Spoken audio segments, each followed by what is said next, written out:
s'il vous plaît. Quels sont ceux qui n'ont pas de Bible? Je vais leur donner des Bibles gratuitement.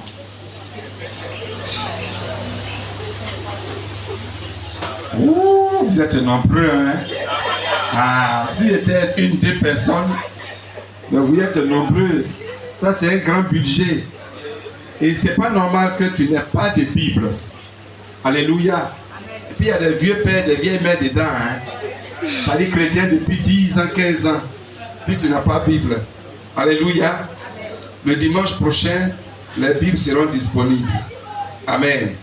Donc nous lisons et Luc chapitre 5. Micro s'il vous plaît.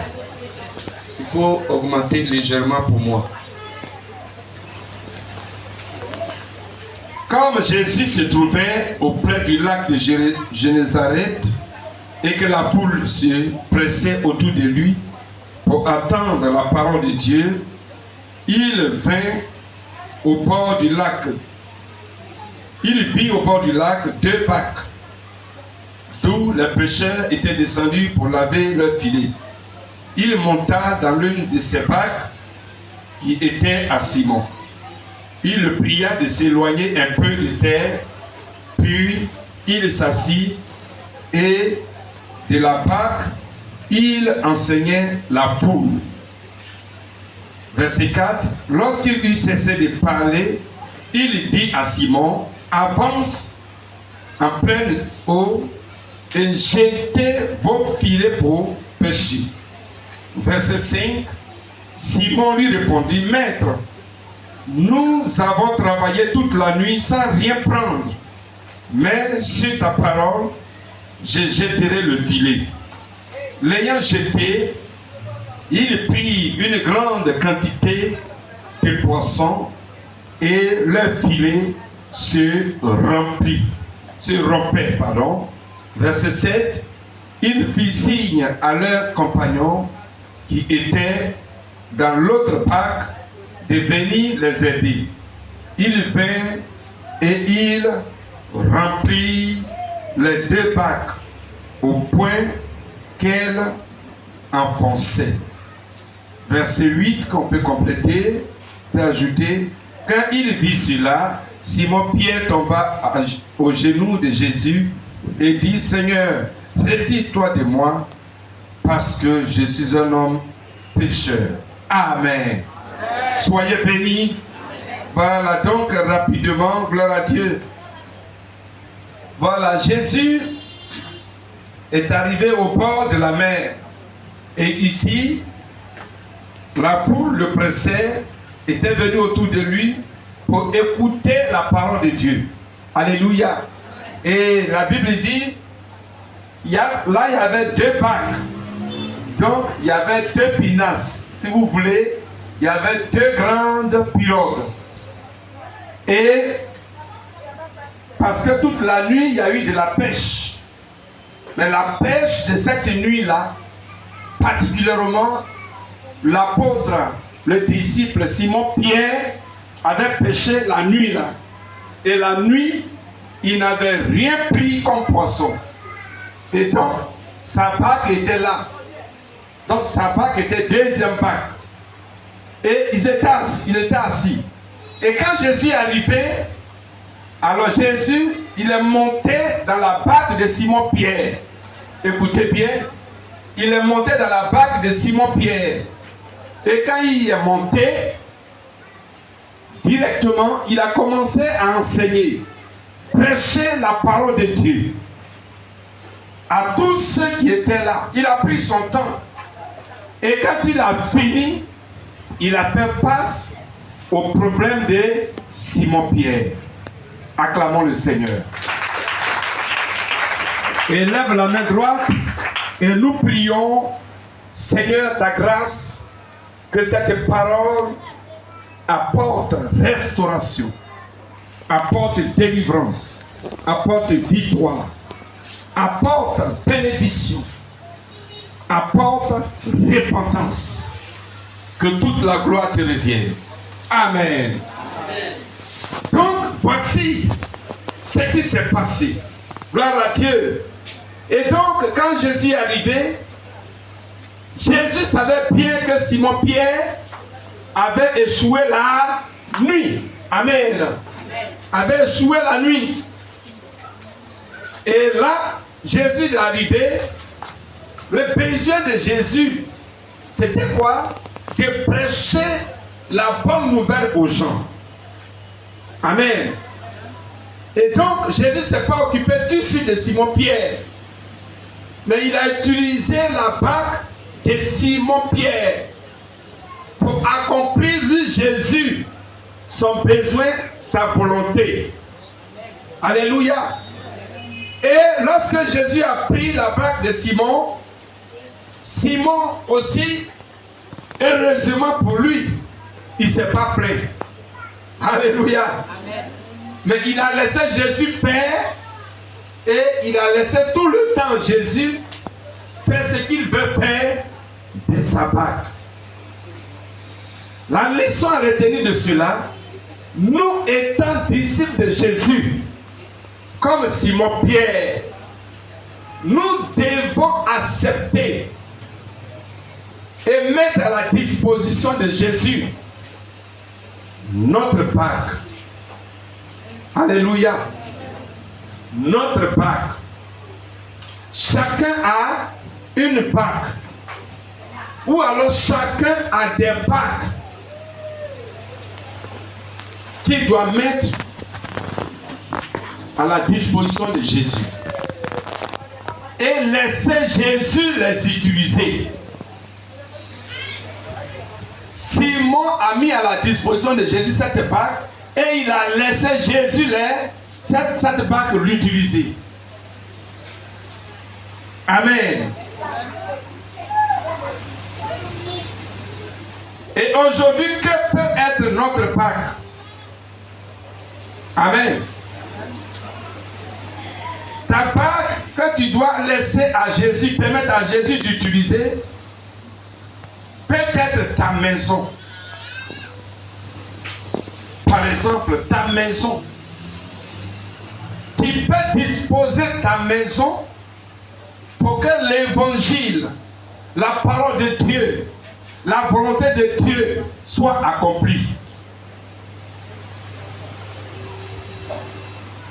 Fais de ta maison une maison de prière. Fais de ta maison une église missionnaire. Comme tout à l'heure, je l'ai témoigné pour le diacre de Série, qui est jusqu'à Saïwa. Depuis le mois surpassé, il a commencé à appeler qu'il a pris une grande maison. Alors, il souhaiterait que cette maison-là, le salon et la cour qui est très grande, soient utilisés pour mettre une église et puis prêcher la parole de Dieu. Missionnaire. Missionnaire. Disposez vos maisons. Que vos maisons soient des maisons pour propager l'évangile de Jésus-Christ. Dans Acte 12, verset 12, Acte 12, 12, là nous voyons la maison de la mère de Jean-Marc qui est utilisée pour église. Donc église des maisons. Église des maisons. Dans l'église, le chrétien, le disciple de Jésus peut demander: je voudrais que ma maison soit utilisée pour faire église. Je voudrais que mon salon soit utilisé pour faire église. Je voudrais que ma terrasse soit utilisée pour faire église. Alléluia. Et ça, c'est mettre sa barque, permettre à Jésus d'utiliser sa barque. Alléluia. Il faut le faire comme Simon-Pierre l'a fait. Ce qui peut être ta barque peut être ton temps. Ton temps. Chacun a 24 heures. Et dans les 24 heures, nous devons disposer du temps que nous allons permettre à Dieu d'utiliser pour la prospérité de son royaume. Gloire à Dieu. Vous voyez dans Acte 2, verset 46, 6, les croyants de l'église primitive, Acte 2, verset 46. La Bible dit qu'ils étaient tous les jours au temple. faut dire waouh. Tous les jours au temple. Toi, tu es au temple combien de jours? Dans la semaine, ils étaient au temple du lundi à dimanche. C'est comme ça la première église de Jésus-Christ sur terre. Aujourd'hui, là, nous, on a 2 cultes par semaine. C'est pas ça? Mercredi, dimanche. Et puis, il y a les cultes annexes, tels que formation missionnaire jeudi. Maintenant, il a ajouté la prière de tous les lundis de 6h à 7h. Donc, 4 fois, sur les 7 jours, 4 fois. Mais toi, tu participes combien de fois? Alléluia. Permets à Dieu d'utiliser ton temps. Donc, dispose ton temps à Dieu. Et c'est le temps que Dieu veut utiliser pour te bénir. C'est ce temps-là qui est le temps des cultes. Alléluia. Que ton esprit s'ouvre ce matin au nom de Jésus. Donc, permets à Jésus d'utiliser ton temps. Deuxièmement, ta barque peut être ton argent. Ta barque peut être ton argent. Donner ton argent pour satisfaire les besoins de l'avancement du royaume des cieux. Ton argent. Ton argent. Donne les dîmes véritablement avec ton cœur. Donne tes dîmes. Donne tes offrandes. Donne des offrandes spéciales. Alléluia.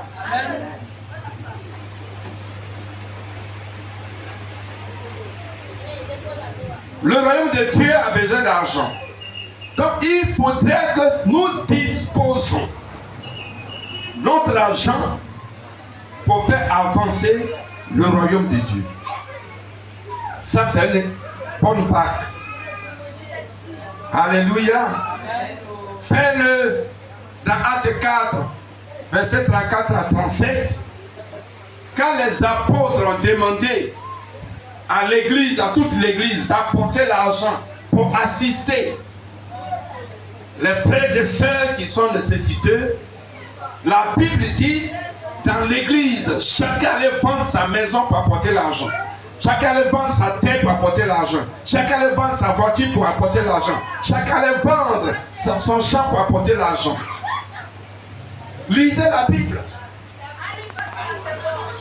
Ils étaient disposés. Et ils ont disposé leur argent pour l'avancement du royaume de Dieu. Amen.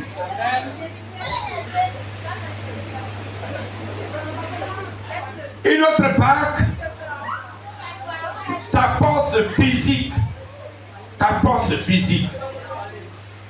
Ta force physique. Alléluia. Rien la force, fais comme ça. Fais comme ça. Voilà. Hey, la force. Dis la force. La force est très importante. J'ai perdu ma force pendant 6 ans, voire 7 ans. Ça dit quoi que je mange? Je mange poisson à la braise. Je mange poulet. Je mange la crudité. Je mange tout. Je prends les choses, les vitamines, toutes sortes de vitamines. Jusqu'à les vitamines venant des États-Unis. Parce que j'ai une fille spirituelle là-bas. Des vitamines venant de la France. Pendant les 7 ans, j'ai pris tout ce qui peut me donner force. 0. C'est à Maurice Jacques passé et surpassé. Maurice Jacques de l'année passée, vacances passées, août passé. C'est pas Maurice Jacques de la semaine surpassée là. L'autre est Maurice Jacques. Donc ça fait maintenant 1 an. C'est à ce Maurice Jacques, Dieu m'a donné la force. Jusqu'à aujourd'hui, et j'ai la force. C'est la plus de vigueur. Donc c'est Dieu qui donne la force que nous avons. Donc cette force-là, il faut l'utiliser. Il faut l'utiliser pour sortir de ta maison, aller de lieu en lieu, pour visiter les frères et les sœurs, pour les exhorter, pour louer Dieu, adorer Dieu avec eux. Utilise la force pour gêner, pour prier. La force physique. J'ai vécu beaucoup de choses dans ma vie. Et un jour, Dieu a dit à Dieu, mais pourquoi tu me fais ça? Alors que je suis ton serviteur, tu m'as confié une grande mission, tu m'as donné une grande vision. Il dit, je t'ai fait ça pour que tu saches exhorter les autres. Parce que si tu n'as pas vécu toutes ces choses-là, comment tu pourras donner conseil aux autres? Alléluia. Donc la force, dispose la force. Pendant que tu es en vie, cette force que tu as, il faut l'utiliser. Plutôt permettre que Jésus l'utilise. Donc mets-la à la disposition de Jésus. Que le Seigneur vous bénisse. Et que tu sois rempli de force ce matin au nom de Jésus. Pour l'avancement de son œuvre au nom de Jésus. C'est pourquoi Jésus a dit, allez partout, prêchez la bonne nouvelle. C'est parce qu'il nous a donné la force. Mais toi, quand il s'agit d'aller partout, aller prêcher, aller visiter, je suis fatigué. Mais quand c'est pour être sur l'internet, hein, l'internet, c'est ça, non? Tu peux rester là 4 heures, tu es comme ça. Puis tu es comme ça, puis tu fais, là tu as du zèle, tu n'es pas fatigué. 3 heures, 2 heures, 4 heures, toute la journée, tu es assis là, tu ne te fatigues pas. L'internet, il faut dire l'internet. Mais quand on va dire, on va aller évangéliser aujourd'hui, Soweto. Ah, moi je suis fatigué, hein? Il fait chaud. Alléluia. Moi, mais je dois me reposer. Esprit de paresse, manque de crainte de Dieu. Une autre bac à mettre à la disposition de Jésus pour lui permettre de l'utiliser, c'est ta famille. Josué 24, verset 15. Josué a dit, suivez, moi et ma famille, nous servirons l'Éternel. Donc Josué il a permis que Dieu utilise sa famille. Donc il a mis sa famille à la disposition de Dieu. Donc mettons nos familles. Mets ta femme, tes enfants. Mets ta femme, tes enfants. Mets ta femme, tes enfants. Mets ta femme, tes enfants. À la disposition de Dieu. C'est que vous apprenez à vos enfants. Alléluia. Cela, alors, influence leur vie. Gloire à Dieu. Si vous leur apprenez à prier, à lire la Bible, à venir à l'église fidèlement, alors ça sera leur culture. Amen. Si vous leur apprenez la crainte de Dieu, alors ils vivront la crainte de Dieu. J'ai grandi avec mon grand-père. Il adorait le paiement. Et dans notre campement, il y avait un hôtel de paiement. Une case ronde comme ça. Et ce qu'il adorait, mais moi j'étais petit, j'étais ignorant.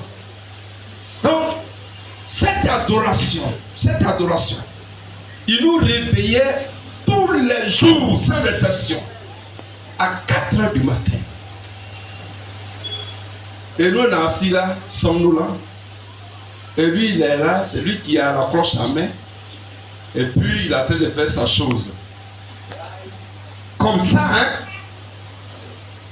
Et cela m'a laissé à me réveiller à 4 heures du matin. Tous les jours, jusqu'à aujourd'hui, quelle que soit la fatigue, quand il est 4 heures, je me réveille. Et c'est une grâce de se réveiller tôt. Donc, ça me permet de prier Jésus maintenant à 4 heures du matin. Acclamons Jésus.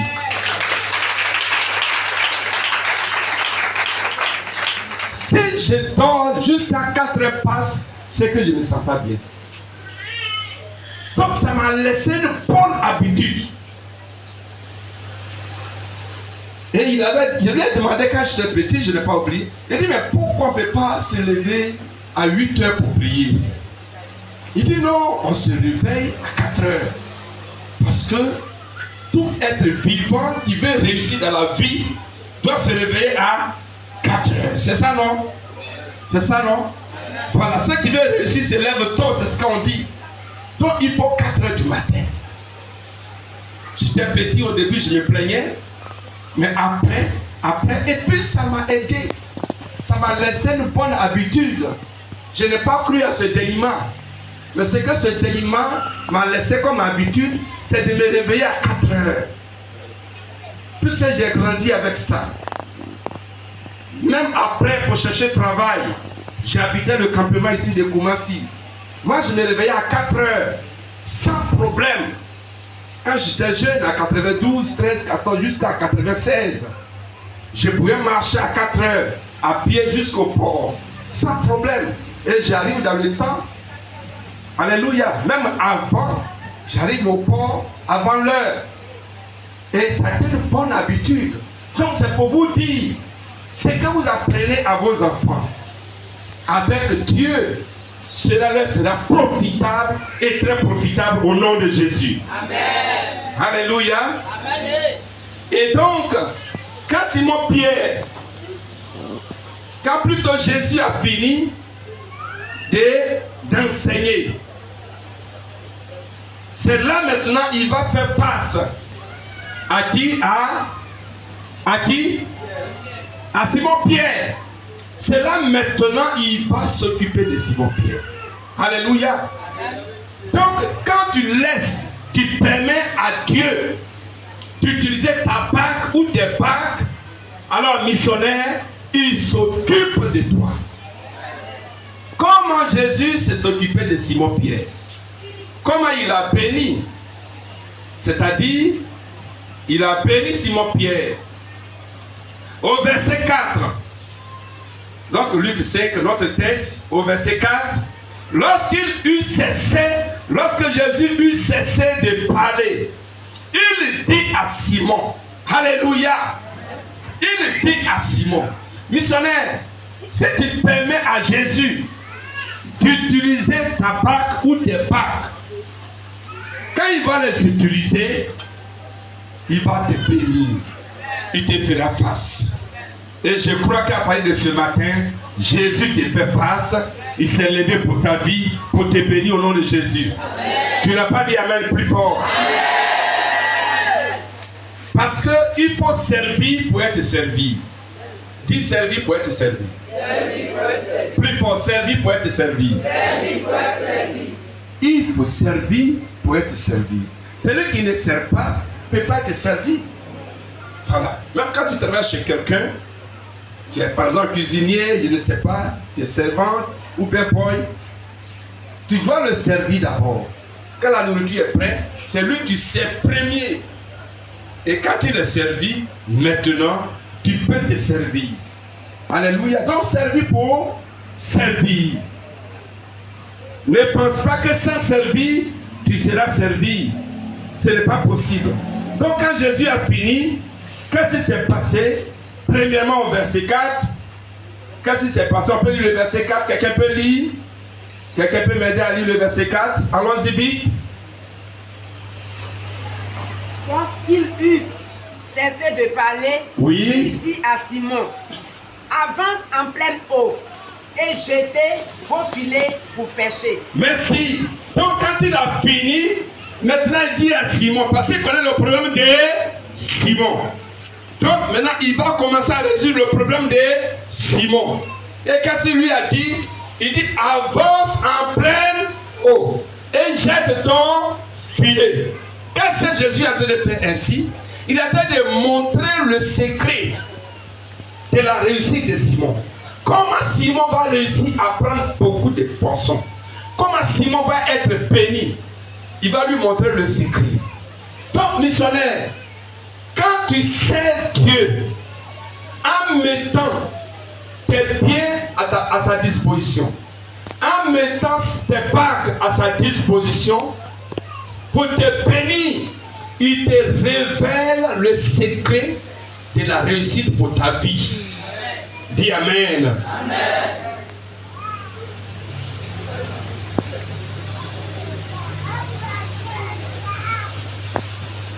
Beaucoup de personnes peuvent réussir en regardant les autres.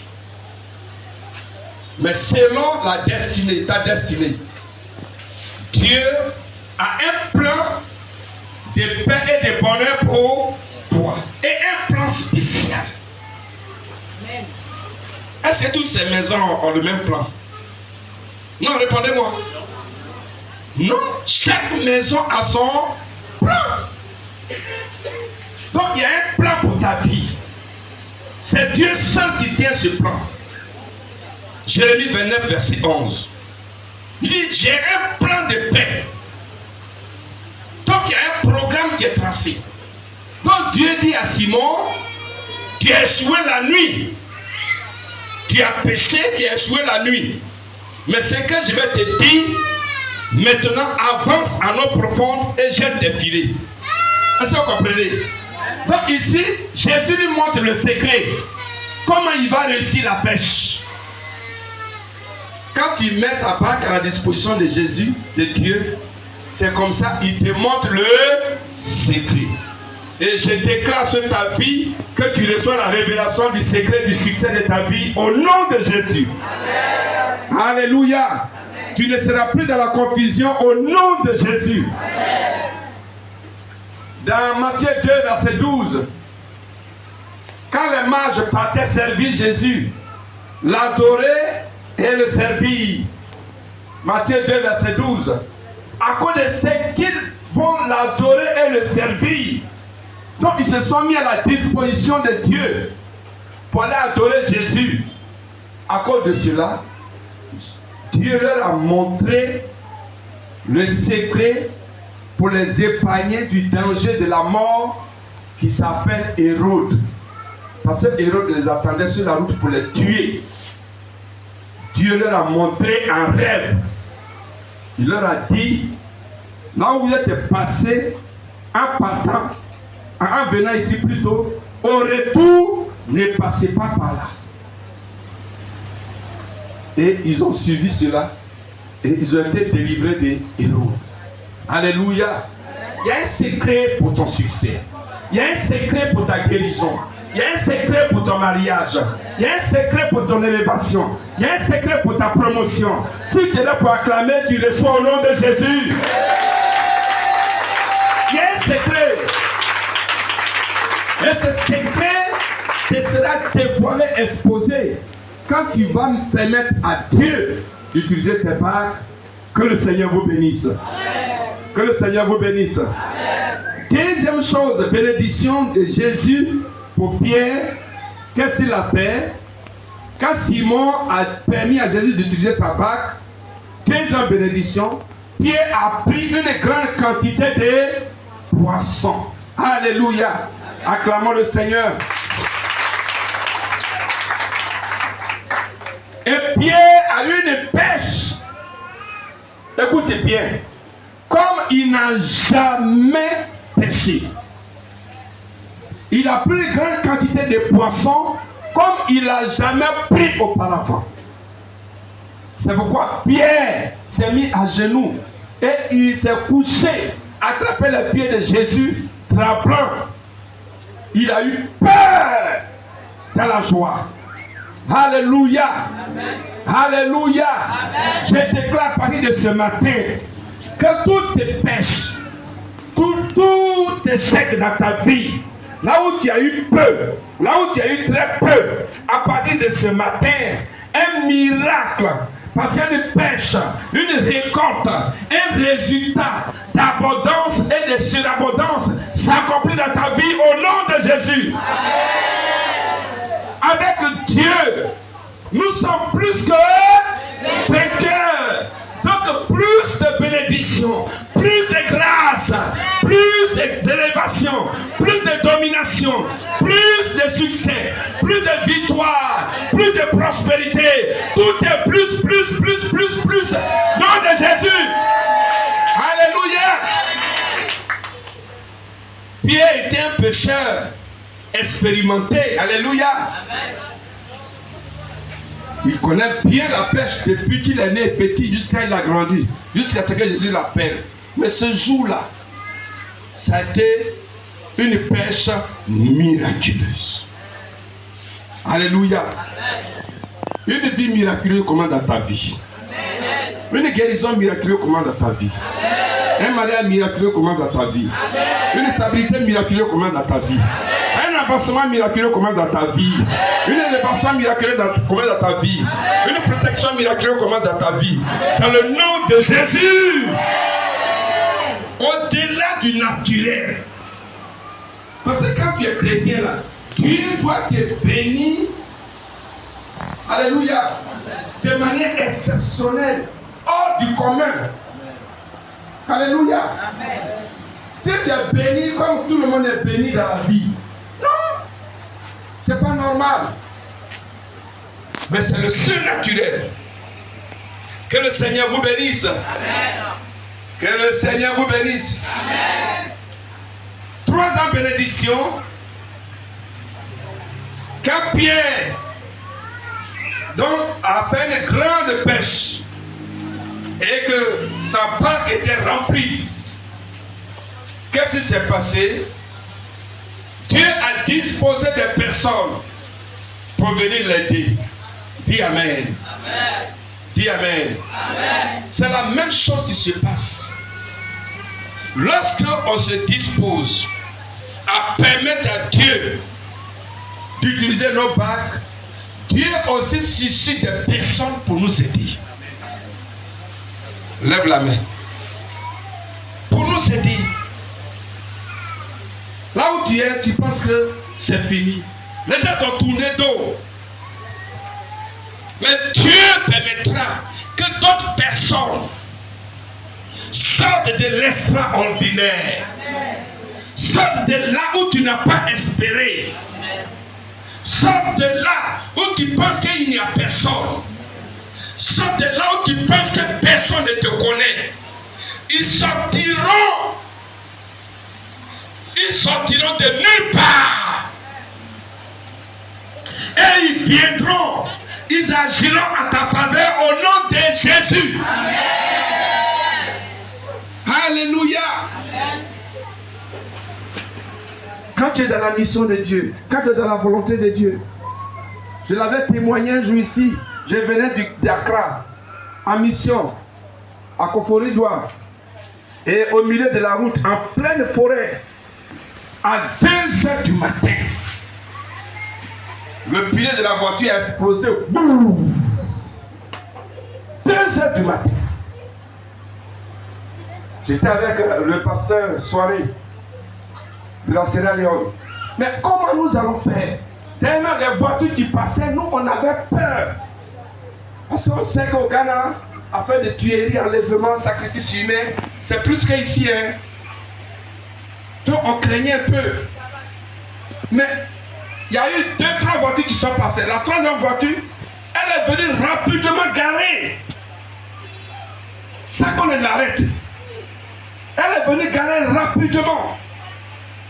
Et puis rapidement, ils ont demandé où sont les clés de roue. Ils sont 2. Je suis rentré dans la voiture, dans le coffre, j'ai donné. Rapidement, ils ont levé le pneu. Et puis, allez, ils ont mis le nouveau pneu. Quand ils ont fini, ils disent, ok, Côte d'Ivoire, bye bye. Acclamons Jésus.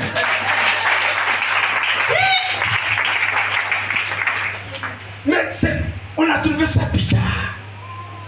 On ne les a pas arrêtés. Alléluia. Quand tu disposes ta barque pour Jésus, alors il va susciter des aides. Et je déclare sur ta vie, à partir de ce message, je vois des aides en route qui sont en train de venir vers toi. Par rapport à ton sujet, pour venir te secourir. Je vois des aides. Je vois des personnes providentielles. Je vois des personnes secouristes courir vers toi pour venir te soutenir, t'assister, t'aider. Pour t'aider à relever le défi qui est devant toi. Pour t'aider à sortir de ce chaos. Pour t'aider à avancer, à avancer, à avancer. Je vois des personnes venir vers toi pour te dire qu'elles ont décidé de t'assister, de te soutenir. Et que désormais tu n'es plus seul. Je vois des personnes venir vers toi qui t'ont abandonné hier. Venir dire qu'elles sont venues pour se racheter maintenant. Acclame ton Dieu.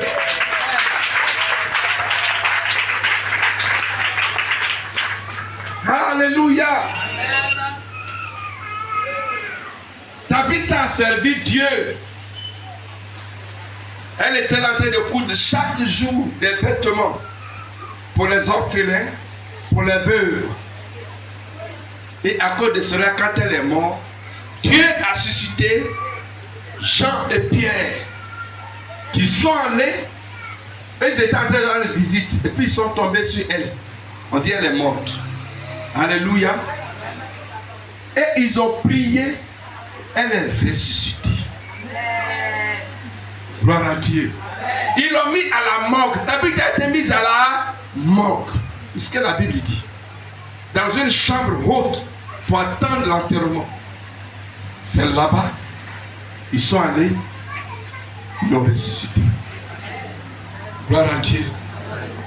Missionnaires, mettez vos bacs à la disposition de Dieu. Permettez à Jésus de les utiliser. La dernière bague qui est plus grande, c'est ta vie.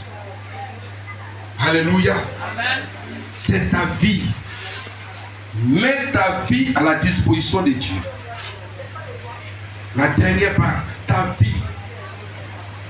Que le Seigneur vous bénisse. On se tient debout.